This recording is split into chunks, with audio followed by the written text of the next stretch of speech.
Madam கொஞ்சம் சத்தமா கேளுங்க.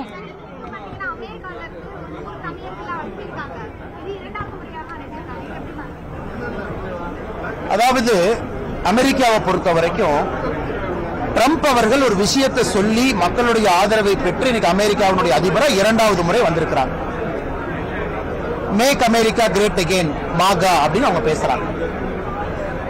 இன்னைக்கு அமெரிக்கால மட்டுமே 2.9 மில்லியன் 29 லட்சம் இந்தியர்கள் அங்க இருக்கிறாங்க.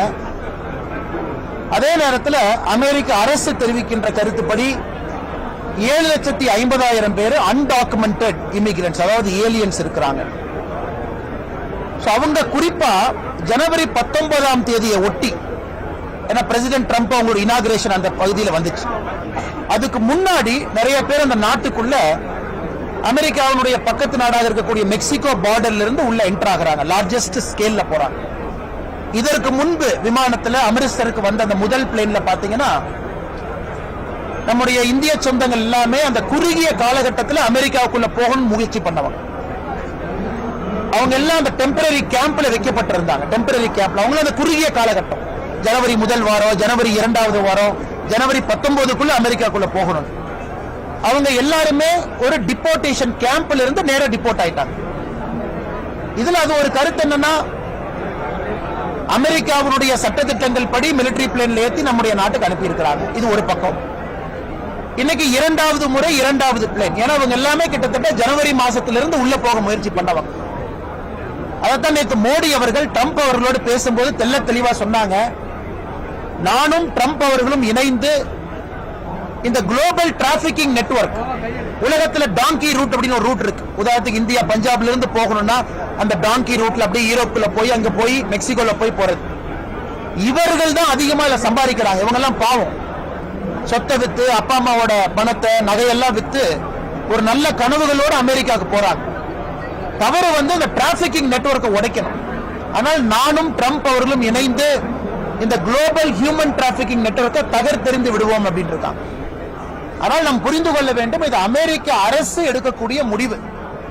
அதுக்கு எல்லா நாடு கட்டுப்படுறாங்க. உதாரணத்துக்கு மெக்சிகோ பாத்தீங்கன்னா 80,000 பார்டர் பேட்ரோல் ஏஜென்ட்ட பார்டர்ல போட்டிருக்காங்க. இல்லாட்டி மெக்சிகோக்கு 25% வரி போட்டுருவேன், கனடாக்கு 25% வரி போட்டுருவேன் அப்படின்னு சொல்றாங்க. ஆனால் இதுல நம்முடைய இந்திய அரசு, ஜெய்சங்கர் ஐயா பாராளுமன்றத்தில் தெளிவா பேசி இருக்கிறாங்க. மனிதாபிமான அடிப்படையில் இந்தியாவுக்குள்ள வரக்கூடிய எல்லோருக்கும் மனிதாபிமான அடிப்படையில் அரசு என்ன உதவி செய்ய முடியுமோ அதை கண்டிப்பா செய்யும். அதே நேரத்தில் இந்த டாங்கி ரூட்டை பயன்படுத்தி, இல்லீகல் ரூட்ல பயன்படுத்தி கஷ்டப்பட்டு சம்பாதிச்ச பணத்தை, பொருளை இழந்து அங்க அமெரிக்கால போய் நம்முடைய இளைஞர்கள், சகோதரிகள் யாரும் மாட்டிக்கொள்ள கூடாது அப்படின்னு நம்ம சொல்லியிருக்கோம். அதுக்கு அந்த கான்டெக்ட் சொல்றேன். ஏன்னா எதிர்கட்சி நண்பர்கள் எதோ பேசுறாங்க. 7,50,000 பேர் அன்டாக்குமெண்டட் இல்லீகலா இருக்கிறாங்க. அதுக்கு சிஸ்டம் இருக்கு. அவங்களை வெளியே கொண்டு வரனா கோர்ட் டிபோர்ட் பண்ண. பட் இன்னைக்கு வர்றவங்க எல்லாமே சமீப காலமாக ட்ரம்ப் அவர்கள் அதிபராக பதவி ஏற்பதற்கு முன்பு அமெரிக்காவுக்குள்ள போறதுக்கு கடந்த 2 மாதங்களாக முயற்சி பண்ணி பார்டர்ல இருக்கக்கூடிய டிபோர்டேஷன் சென்டர்ல இருந்தவங்க இன்னைக்கு திரும்பி வந்து கொண்டிருக்கிறார்கள். தமிழக முதலமைச்சர் வந்து பட்ஜெட்ல வந்து தமிழகத்துக்கு எதுவுமே நிதி ஒதுக்கல. முதலமைச்சர் அவர்கள் ஒரு விஷயத்தை புரிந்து கொள்ள வேண்டும். பட்ஜெட்டை பொறுத்த வரைக்கும் நேரடி நிதி பகிர்வு, அது நேரடியா டெவல்யூஷன் கிராண்ட்ல அமௌண்ட் வந்துருது. அது எல்லோருக்கும் வெளிப்படையா தெரியும். இன்னைக்கு தமிழகத்தை பொறுத்த வரைக்கும் கிட்டத்தட்ட எல்லா ஸ்கீமுமே சென்ட்ரல் கவர்மெண்ட் ரன் பண்ற ஸ்கீம். முதியோர் உதவித்தொகை மத்திய அரசு நடத்துறது, ஏழைகளுக்கான வீட்டு திட்டம் மத்திய அரசு நடத்துறது, விவசாயிகளுக்கு கொடுக்கக்கூடிய கிசான் சம்மான் நிதி மத்திய அரசு நடத்துறது. இது போன்ற ஆயிரக்கணக்கான, லட்சக்கணக்கான, கோடிக்கணக்கான பயனாளிகள் ஒரு திட்டத்தில் பயன்படுறாங்க. முத்ரா கடன் திட்டம் பயனாளிகள். ஆனால் நீங்க கூட்டி கழிச்சு பாத்தீங்கன்னா முதலமைச்சருக்கு தெரியும். பல மேடைகள் நாம சொல்றோம், மோடி அவர்களுடைய அரசு வந்த பிறகு தமிழ்நாட்டிற்கு நாம் கொடுத்த பணம் நிதி பகிர்வு அடிப்படையில் 2.5 மடங்கு உயர்ந்திருக்கிறது. சில இடத்துல 3.5 மடங்கு. ரயில்வே ப்ராஜெக்ட் அதிகம். 46,000 கோடி ரூபாய் இன்னைக்கு நேஷனல் ஹைவே வேலை தமிழ்நாடு நடந்துகிட்டு இருக்கு.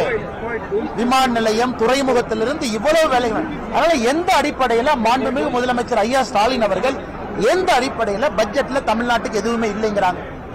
நான் சென்னை பொதுக்கூட்டத்தில் பேசினேன். 10 காலம் யூபி அரசுல எத்தனை முறை தமிழ்நாடுங்கிற வார்த்தையை பயன்படுத்தினாங்க? 4 முறை. தமிழ்நாடு அப்ப 6 முறை தமிழ்நாடு என்கின்ற வார்த்தை பட்ஜெட்ல இல்ல. அந்த 4 முறை பயன்படுத்தியதுக்கு 8800 கோடி ரூபாய் வந்துச்சு. தமிழ்நாடு ஒரு ஸ்பெஷல் ஸ்கீம். நாம எத்தனை முறை பயன்படுத்தி இருக்கோம்? 10 ஆண்டுகள்ல 4 முறை பயன்படுத்தி இருக்கோம். 11 ஆண்டுகள், 11வது பட்ஜெட் நாம 1,60,000 கோடி கொடுத்திருக்கோம். அதாவது ஸ்பெஷல் ஸ்கீம் தமிழ்நாடு. எல்லா மாநிலத்திற்கும் எல்லா வருடமும் ஸ்பெஷல் ஸ்கீம் வராது. நமக்கு 2021-22ல மிகப்பெரிய அளவுல 1,20,000 கோடி ஒரே ஆண்டுல நேஷனல் ஹைவேக்கு வந்துச்சு. போன ஆண்டு ஆந்திரா கொடுத்திருக்காங்க, இந்த ஆண்டு பீகார் கொடுத்திருக்காங்க. ஸ்பெஷல் ஸ்கீம் தமிழ்நாட்டுக்கு வந்திருக்கு. எப்படி குடியரசு தின அணிவகுப்புல எல்லா மாநில ஊர்திகளும் எல்லா ஆண்டும் கலந்து கொள்ள முடியாதோ அது மாதிரி ஸ்பெஷல் ஸ்கீம் போகுது. அதை வச்சு முதலமைச்சரை அரசியல் பண்ணணும். முதலமைச்சர் வெள்ளை அறிக்கை வெளியிட தயாரா? நான் கேட்கிற ஒரே கேள்வி. நாங்க ஆட்சிக்கு வந்ததுல இருந்து அவங்க பினான்ஸ் மினிஸ்டர் சொல்லி வெள்ளை அறிக்கை கொடுக்கட்டும். 2014 மொத்தமா தமிழ்நாட்டுக்கு எவ்வளவு வந்துச்சு? காங்கிரஸ் ஆட்சியில் எவ்வளவு வந்துச்சு? நம்ம ஆட்சியில் எவ்வளவு வந்துச்சு?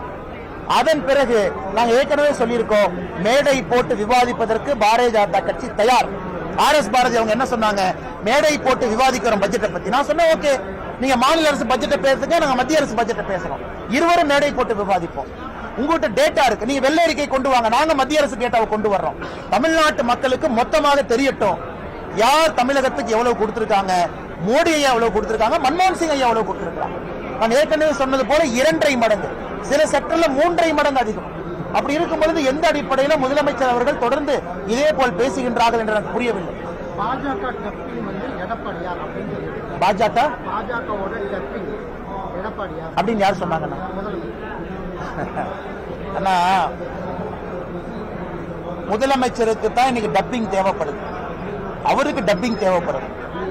அவருடைய குரலாக யாரோ சொன்னது போல அறிவாலயத்திலிருந்து பல பேர் பேசிக்கிட்டு இருக்கிறாங்க. அடிச்சிருவேன், மிதிச்சிருவேன், அப்படி பண்ணுவேன், இப்படி பண்ணுவேன். முதலமைச்சருக்கு டப்பிங் தேவைப்படுகிறது. பாரதிய ஜனதா கட்சிக்கு எங்கேயும் டப்பிங் இல்ல. பாரத பிரதமர் நரேந்திர மோடி அவர்கள் அமெரிக்கா போனா சிவப்பு கம்பள வரவேற்பு. பிளேயர் ஹவுஸ்ல தங்குறார், ஒயிட் ஹவுஸ் ஒட்டி. அந்த ட்ரம்ப் சொல்றாரு, என்னை விட மிகச்சிறந்த ஒரு ட்ரேட் நெகோசியேட்டர் மோடி. பிரான்ஸ் சிவப்பு கம்பள வரவேற்பு. கோச்சர் ஏஐ சமிட். இதெல்லாம் முதலமைச்சர் கொஞ்சம் டிவி ஆன் பண்ணி ஸ்டாலின் ஐயா கொஞ்சம் வால்யூம் வச்சு பார்க்கணும். உலக அளவில் இங்க இந்தியாவுடைய அங்கீகாரம் என்ன, மோடியின் அங்கீகாரம் என்ன? இன்னைக்கு முதலமைச்சர் சொல்றாரு, 27 ஆண்டுகள் கழித்து டெல்லியில பாரதிய ஜனதா கட்சி ஆட்சிக்கு வந்திருக்கு. அதுக்கு என்ன காரணம் சொல்லுவாரு? லோக்சபா தேர்தலில் பாரதிய ஜனதா கட்சி வலிமை அடைந்து விட்டது முதலமைச்சர் பேசினார். அதன் பின்னாடி ஹரியானா வெற்றி பெற்றிருக்கின்றோம், மகாராஷ்டிரா வெற்றி பெற்றிருக்கின்றோம், இன்னைக்கு டெல்லி வெற்றி பெற்றிருக்கின்றோம், பீகார் வெற்றி பெற போகின்றோம். அடுத்து நடக்கக்கூடிய தேர்தல். ஆனால் முதலமைச்சர் மறந்துவிடக் கூடாது, பாராளுமன்ற தேர்தலில் 7% வாக்கு இழந்திருக்கார். 7% ஓட்டு கீழே வந்திருக்கு. 2019, 24, 26 போகும்பொழுது 20% ஓட்டு கீழே வந்திருக்கும். ஆனால் டப்பிங், கதை, திரைக்கதை, வசனம் எல்லாம் ஒரு பையனுக்கு தேவைப்படுகிறது. உதயநிதி ஸ்டாலினுக்கு டப்பிங் பண்றதுக்கு சந்தானம் தேவைப்படுறாரு. முதலமைச்சருக்கு டப்பிங் பண்றதுக்கு பல அமைச்சர்கள் அதிமுக இம்போர்ட்டட். அவங்ககிட்ட அமைச்சர்களே இல்ல, எல்லாம் இம்போர்ட்டட். நேற்று பார்த்து தோப்பு வெங்கடாச்சலனுக்கு ஒரு பதவி, இங்க பார்த்து அவருக்கு ஒரு பதவி, எல்லாம் இம்போர்ட்டடுக்கு பதவி கொடுத்துட்டு இருக்காங்க. காரணம், திமுக சக்தி இல்லை என்பதை முதலமைச்சரே ஒத்துக்கிறாரா? 35 அமைச்சர்கள் 13 பேர் அதிமுக வந்திருக்காங்க. ஆனால் டப்பிங் எங்களுக்கு தேவைப்படல. அதிமுகவிலிருந்து திமுகவுக்கு வந்தவர்கள் தான் முதலமைச்சருக்கு டப்பிங் பண்ணிட்டு இருக்காங்க. எங்களுக்கு தேவையில்லைங்க. தமிழக இந்து சமய அறநிலைத்துறையில பல்வேறு முறைகேடுகள் நடப்பதாக ஒரு குற்றச்சாட்டு இருந்திருக்குங்க. இந்து சமய அறநிலைத்துறையில பல்வேறு முறைகேடுகள் நடப்பதாக ஒரு குற்றச்சாட்டு இருக்கு. நேற்று முன்தினம் நடைபெற்ற மருத்துவமனை திருப்பதிகளில் எந்த விதமான ஏற்பாடுகள் செய்யற பொதுமக்கள் அண்ணா, இந்து அறநிலைத்துறை அவங்க காம்பன்ட்ரோலர் ஆடிட்டர் ஜெனரல் சிஏஜி ஆடிட்டுக்கு இந்து அறநிலைத்துறை டாக்குமெண்டே வைக்க மாட்டாங்களே. ஏன்? அவங்களுக்கே தெரியும் அவ்வளவு ஊழல் அங்க நடந்திருக்கு. பசுவை கொடுத்தா பசுவை காணா. திருச்செந்தூர் கோவில் இருக்கக்கூடிய தங்கம் அக்கௌண்டபிலிட்டி தெரியாது. அந்த 12+4 16% வருமானத்தில் எடுப்பதற்கான அதிகாரம் இந்து அறநிலைத்துறைக்கு இருக்கு. 12% அட்மினிஸ்ட்ரேட்டிவ் காஸ்ட், 4% ஆடிட் காஸ்ட், 16%. எத்தனை பணத்தை எடுத்தாங்க, எங்க எடுத்தாங்க யாருக்கும் தெரியாது. ஒரு கோவில் கான்ட்ரிபியூட் பண்ற பணத்துக்கும் அந்த கோயிலுக்கு செலவு பண்ற பணத்துக்கு ஐடியா இல்ல. கோயிலை சுத்தி வசதி இல்ல. மருதமலை தைப்பூசத்தன்னைக்கு பார்த்தோம், பழனியில பார்த்தோம், திருப்பரங்குன்றத்துல பார்த்தோம். அதனால தமிழ்நாட்டில் ஒரு உதவாத துறை இருக்கு. மக்களுக்கு உபத்திரம் கொடுக்கக்கூடிய துறை இருக்கு. சாமானிய மனிதர்களுடைய பணத்தை எல்லாம் பிளாக் பாக்ஸாக உள்ள போகுது, எதுவும் தெரியல அறநிலைத்துறை அமைச்சர். இதை பேசுறீங்கன்னா அந்த அமைச்சர் உடனே ஒரு வேட்டி கட்டி கிளம்பி வந்துருவார், சாமி வேட்டி, காவி வேட்டி. நான் முதலமைச்சர் அடக்கி வச்சிருக்கனால சும்மா இருக்கிறேன், என்னை மட்டும் விட்டாங்கன்னா ரன்ல ஒன்று பாத்துருவேன் அண்ணாமலைன்னு சொல்லிட்டு டயலாக் விடுவார்.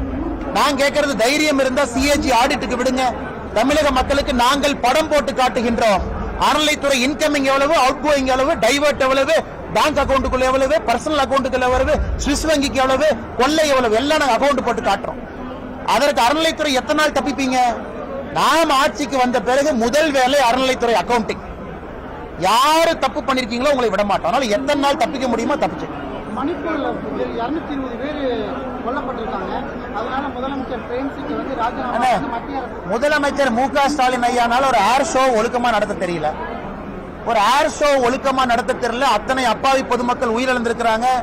இவர் மணிப்பூர் பாலிடிக்ஸ் பத்தி முதலமைச்சர் சொல்லிட்டு இருக்கார். சென்னையில மைய பகுதியில ஏர் ஷோ நடக்குதுன்னு தெரிஞ்சு விமான சாகசங்கள் பண்ணி பெங்களூர்ல ஏர் ஷோ நடத்துறாங்க. போய் பார்த்து சொல்லுங்க. பெங்களூர்ல போய் முதலமைச்சர் உதயநிதி ஸ்டாலின் அனுப்பி பெங்களூர்ல எப்படி ஏர் ஷோ நடத்துறாங்கன்னு பாருங்க. லட்சக்கணக்கான மக்கள் தினமும் நடக்குது, ஒரு பிரச்சனை இல்லாம நடந்து கொண்டிருக்கிறது.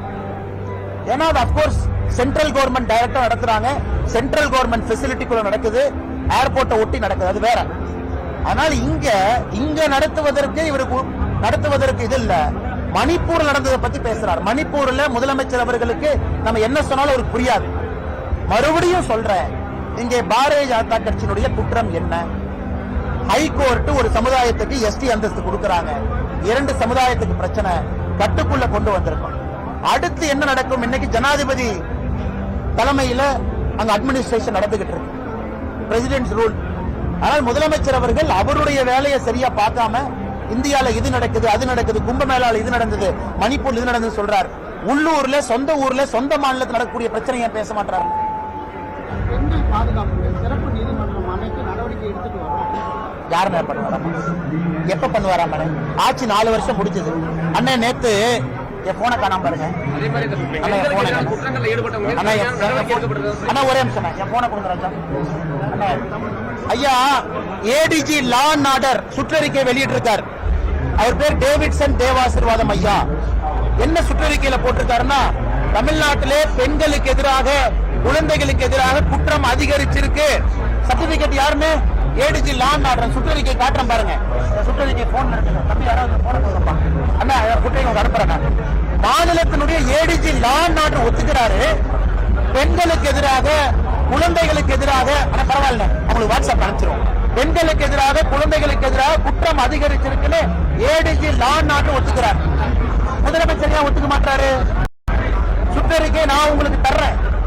4 வருஷம் தூங்கிட்டு எலெக்ஷன் வந்து இப்ப எந்திரிச்சு சீனியர் ஆபீசர் வீட்டுல ஆர்டர்ல எடுக்கக்கூடிய பெண் காவலரை ஸ்டேஷனுக்கு அனுப்புங்க. சிறப்பு நீதிமன்றம் என்ன பண்ண போறாங்க? அண்ணா யூனிவர்சிட்டி பெண் பாலியல் கொடுமை ஒண்ணுமே தெரியல. அதாவது முதலமைச்சர் அவர்கள் பகல் கனவுல இருக்கிறாங்க. அவங்க வீட்டில் இருக்கக்கூடிய பெண்கள் நல்லா இருக்கிறாங்க, பாதுகாப்பா இருக்கிறாங்க. கோபாலபுர வீட்டை தாண்டி வெளியே எந்த பெண்ணுக்கும் பாதுகாப்பு இல்லை என்பதுதான் உண்மை.